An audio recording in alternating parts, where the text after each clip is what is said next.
My name's Julie Kane, and I'm a partner at Colson Hicks Eidson in Coral Gables. I'm a plaintiff's personal injury lawyer. I am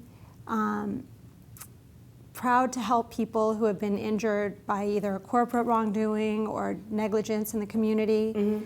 It is a practice that's involved some very fascinating product liability cases with great engineering issues, some very interesting medical malpractice cases, and general personal injury cases. So my practice pretty much is across the board personal injury, and lately I've been doing more and more commercial litigation. We recently filed a data breach we recently filed a data breach class action in the Middle District of Florida that's fascinating to me. I've been involved in the Menorah Garden Cemetery case some years ago. I was counsel to the receiver in the mutual benefits receivership, which was handled here in the Southern District of Florida. So I touch a lot of different areas of practice, but at my heart, I'm a plaintiff's personal injury lawyer.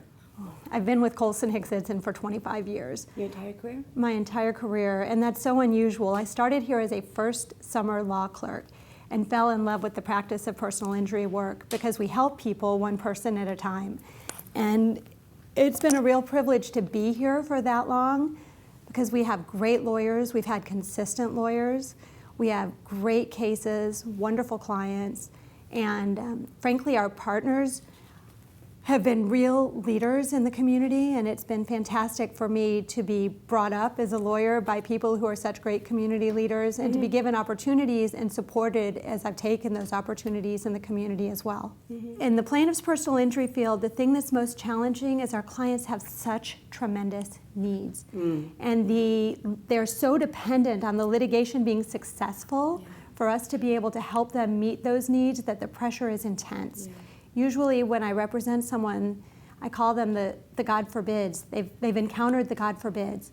And so they have significant medical needs, significant aid needs, assistance needs, and the pressure to do the absolute best for the people who need so much is intense.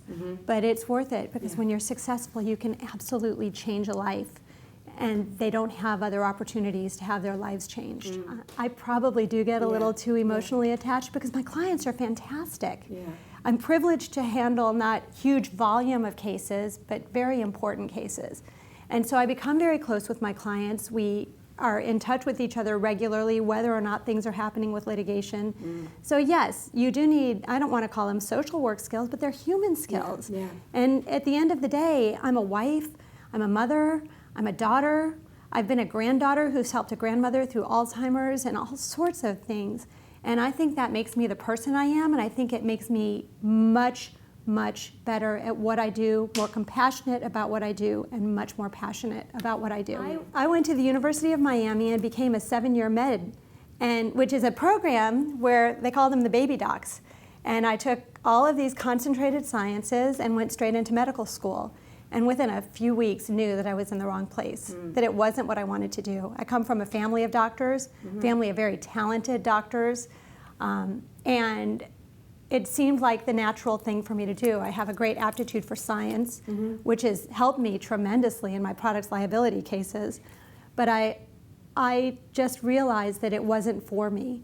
So as I sort of stumbled and bumbled around after I left this school, I thought, well, what could I do? And my dad was a lawyer, and he wasn't a practicing lawyer. He ran an industrial auction house. And he said, it's a great background. Why don't you think about it? And I did. And the University of Miami offered me a full scholarship, and I gratefully took it. And it turned out to be the best thing I ever did because I'm in love with my practice.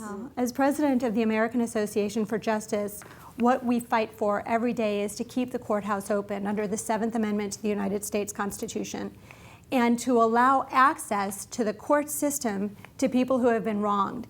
There's 2 types of litigation or court actions. There are criminal actions where a defendant's liberty is at risk, and there are civil actions where a person's financial status is at risk or in controversy. The Constitution says where the financial status is in controversy, you have access to the United States courts. And so at the AAJ, and I've been on the board of the Florida Justice Association as well for many years, What we fight for is to make sure that people have access to civil justice in the courthouse. Okay. As president of the American Association for Justice, I am the leader of the organization. Okay. We have a CEO who is in Washington, D.C. We have a full staff in Washington. And as president, I am the person who is out there. I communicate with our state organizations. I communicate with trial lawyers across the country. I work with our staff, our officers, and our board of governors to make sure that we keep doing what we need to do to protect the civil justice system. Okay. And I am out there doing what needs to be done. I'm traveling around the country quite a bit, and it's a real privilege. Yeah. Right now, we're working very hard in the arena, for example, of forced arbitration. We had, just last week, CMS put out a rule that bans forced arbitration in nursing home contracts. So people in nursing homes are our country's most vulnerable people. They are placed by their families or by their communities in a nursing home to be protected and taken care of. Up until last week, many of them couldn't get into a nursing home unless they signed an arbitration agreement. And very often, when you sign an arbitration agreement, essentially what happens is if you're harmed, you don't have a lot of redress. And so by having this rule issued that bans forced arbitration in nursing home contracts, people, I believe, will ultimately be safer in nursing homes. It protects our seniors. The Consumer Financial Protection Bureau is looking at a rule right now, and it's in the comment period or it's post-comment period, that will likely minimize or ban arbitration in financial products. So all of the banking and credit card arbitration rules are at issue right now. That's one thing we do. We also are involved and have been involved for years in protecting against caps on damages, which is an important issue for people who are harmed to have some arbitrary cap placed by a legislature on what it's going to cost them for the care they need is something we fight against. And essentially what we're doing is trying to give everyone access to the courts. If there is a victim of negligence or corporate irresponsibility, we want to make sure that they have access to the court system where they will be given an equal playing ground to evaluate their claims and be treated fairly one way or the other. Now, we also do some great things that I'm really proud of.